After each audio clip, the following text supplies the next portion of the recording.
Let's take a look at telecommuting. Telecommuting refers to working at home at least 2 days a week through virtual devices.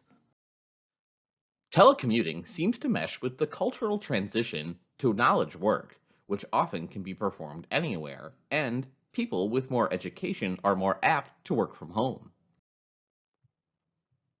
Not all types of jobs are suited for telecommuting. Face to face customer interaction, manufacturing, and other types of frontline work cannot be done off site. Writers, attorneys, and analysts, and employees who spend most of their time on computers or the telephone, including telemarketers, customer service representatives, reservation agents, and product support specialists, are candidates. As telecommuters, they can access information on their computers as easily as in the company's office.